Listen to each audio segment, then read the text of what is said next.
ఇక లష్కర్ బోనాల జాతరలో భక్తికి టెక్నాలజీ జత కలిసింది. అమ్మవారి గర్భగుడి దగ్గరే ఆన్లైన్ టికెట్ మెషిన్లను ఏర్పాటు చేసి అర్చన, కుంకుమార్చన, ప్రసాదం టికెట్లను క్షణాల్లో పొందే వెసులుబాటు కల్పించారు. మరోవైపు బోనాల వైభవాన్ని ప్రతిబింబించేలా అమ్మవారి గర్భగుడిని రంగురంగుల పుష్పాలు, నానా రకాల ఫలాలతో కనువిందుగా అలంకరించారు. మరిన్ని వివరాలు మా ప్రతినిధి చార్మి అందిస్తారు.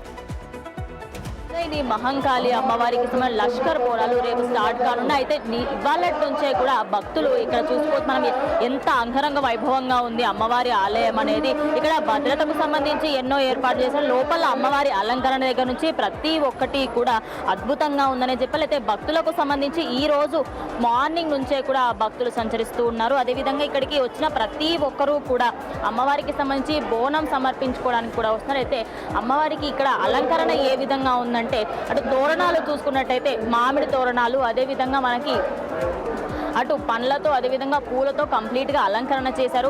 ఇక భక్తులు అదేవిధంగా రేపు సాయంత్రం నుంచి కూడా అమ్మవారికి సంబంధించిన దర్శనాలన్నీ కూడా స్టార్ట్ అవుతాయి. ఈరోజు రాత్రి 11 గంటల సమయం నుంచి దర్శనాలన్నీ స్టార్ట్ అవుతాయని కూడా ఇక్కడ అధికారులు చెప్పడం జరుగుతుంది. అదేవిధంగా రేపు బోనాలు సమర్పించుకోవాలనుకునే వారు ఉదయం 5 గంటల నుంచి కూడా చేసుకోవచ్చు.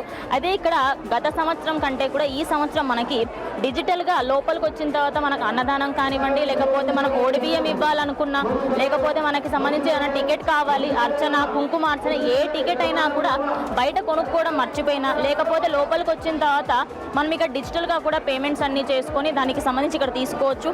అదే కాకుండా బయటనే కాకుండా లోపల కూడా భద్రత అంతా గత సంవత్సరం కంటే ఎక్కువగా కూడా పెట్టడం జరిగింది.